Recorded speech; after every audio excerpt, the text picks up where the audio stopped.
Reduced power generation can lead to significant costs, impacting both households and the broader economy. The cost includes increased poverty and business disruptions. Qualifying these costs can help justify investments in a more reliable and sustainable power infrastructure. Unavailability of power can lead to job losses, reduced productivity, and increased costs in business. It is therefore fundamental that a power production company like Lunsemfwa Hydropower safeguards guaranteed water resources to ensure sustained power production of electricity. Well, Lunsemfwa Hydropower Company is doing quite well, and we're still facing challenges as a result of poor rainfall patterns that have heavily impacted on our revenue and cash flows. It's a known fact that the entire nation is going through the same, and Lunsemfwa is not an exception. And obviously what that does is that it changes quite a lot of things from the cost structure point of view and future prospects. I can say that Lunsemfwa is surviving. It is linked to withstand the pressure of this sort, and financial wise we're doing fairly well, and we're ready to keep pushing in order to survive. Lunsemfwa Hydropower Company has come a long way with challenges, particularly growing issues of climate change. This, however, has not deterred the company from growing and contributing commendably to Zambia's GDP. We are dependent on hydro, and you've seen in the recent past we've had these droughts. The last year's drought was not the first one. We had a similar situation in 2015. And when you have those drought conditions, you cannot generate power. You cannot contribute to the national needs for energy. So the optimization projects that we are trying to do is to improve water utilization efficiency. What has happened is that with the climate change, the water resource is basically diminishing. We are not the only users of the water. There are a lot of other users of this water. We have communities, we have the commercial farmers, we also have ourselves as hydro. So to address this water issue, we embarked on the optimization projects. Lunsemfwa Hydropower Company has, as we know, it is born from a management buyout, and with it came with challenges, obviously. And for the past 23 years it has been in existence.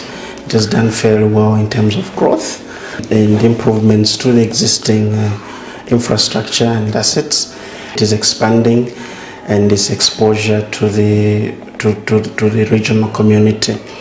And we can say it's on course. It has got growth prospects, projects underway, and a lot of good things under study, with the idea to expand in many facets of our energy mix. We are standing at 56 megawatts of hydropower and 20 megawatts in progress, and we are about 10 million contribution of dollars in a year.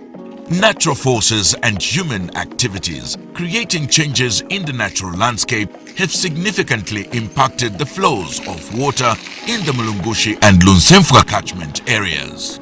This poses risks in failures of safeguarding water for operations. With population comes advantages and disadvantages. You know, when the population is increasing, then the resource utilization also increases. People must have some economic activities to survive. So the biggest problem we have in the catchment now is deforestation, because the economic activity that is there is charcoal burning. They used to be hunting some time back, but now when you go there, you won't find animals, those are depleted. Now, the challenge is that's the livelihood of the people. You can't just walk in and say, don't cut trees, stop this. The law doesn't allow you to cut these trees. The question is going to ask you is that, how am I going to feed my children? And that is why we are supporting agriculture. Because when you cut down a tree, it takes a lot of years for it to grow back. We have to be in it together with the communities in the catchment where they stop the charcoal burning and focus on productive agriculture. And I'm happy that the chiefs in the chiefdoms understand this very well, and they're actually in the forefront managing this deforestation. We are engaging with stakeholders to make sure that we optimize the available resource for all these different uses, it be power, agriculture, and others, and otherwise. But so far, so good. And obviously, there are a lot more issues that we need to deal with. There'll be loss of revenue in huge amounts, especially on arising from Lusemfa power station, which is contributing about 24 megawatts. Then there will also be a loss of taxes, because obviously reduced revenue leads to reduced contribution to national treasury in form of taxes. And the other non-financial losses, obviously, that will be encountered. You're talking of where the station is. Obviously, loss of revenue will mean that even the community in many ways will be affected, as we will not have a feel of any contribution arising from the generation. Employment creation in Zambia is crucial for reducing poverty, promoting inclusive growth, and improving living standards. It directly impacts individuals by providing income and opportunities, while also contributing to the broader economic and social development. Does LHPC's employment capacity speak to capability for numbers and contributing to employment creation in the country? Lusemfa is greatly contributing to that. I think in the recent past, many adverts have been run publicly to engage Zambians primarily to contribute to this vision. The fact that this is pursuing the growth strategy, we expect more engagements of more recruitments from the public. Locally, we are standing at sometimes we get to hundreds for the locals whenever we are taking on projects and maintenance and in many facets of the plant. So for the locals, particularly for the power station that is affected, in this case Lusemfa, in fact both Lusemfa and Mulungushi power stations, we've taken advantage of unskilled manpower from the locals to make sure that they also benefit from this asset. The South African Power Pool, SAPP, was formed by SADC countries to coordinate and cooperate in the operation of their power systems to minimize costs while maintaining reliability. Being a member of the SAP presents a number of benefits.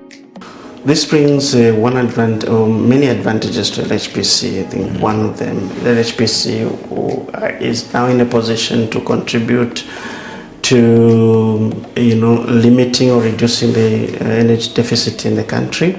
If something cannot be produced locally, and if it can be sourced at a cheaper price or acceptable cost levels, it's a worthwhile goal. And Lusemfa sees this opportunity to try and engage in power trading, so that we try to contribute to bridging of the gap between demand and what we can supply. We are going on the market to buy and supplement the energy deficit. So that is an opportunity, but also it saves the country in that way and in providing the solution to the problem at hand. Integrating solar and hydro offers numerous benefits. The impact includes reducing greenhouse emissions, enhanced energy security, and improved grid stability. Combining these technologies has possibilities of creating a balanced and sustainable power supply system that can meet the growing energy demands of the future and finances. In terms of finances, this will preserve the resource The resource in terms of water usage. From the business point of view, obviously, we will try to ration the water for a longer period of time and avoid situations of depleting the water. The financial implications of that, one, we will now generate more revenue for a longer period of time, and as long as we are in business, we'll continue to declare our revenue and part of it to the national treasury. So it's a win-win situation for LHPC in the country. Smart application and efficient regulation of water preservation in catchment areas provides for a win-win situation for farmers who grow the much-needed food, their communities and their businesses and other stakeholders as a result of a stable electricity supply by LHPC with guaranteed water flows. We know where our power stations are, and I would like to see development, flows to such areas. Lunsemfa is actually managing a line D that is actually supporting farmers, and particularly the station that is where this power is coming from is what is affected mostly. And so to support any developmental agenda, this station must be supported. And it's not only to spearhead the development agenda, but also to support the farmers in that area through that line, because that infrastructure is already there. The other thing that I can speak about from the business point of finance point of view, you see, when you reduce capacity, you're actually limiting the company's ability to negotiate for any undertakings that will contribute to growth. So when we take out one station, for example, or we significantly reduce its capacity, we are simply compromising its negotiating power to funders or any other key stakeholders that will be interested in the size and LHPC's ability to attend to its obligation. So that is key.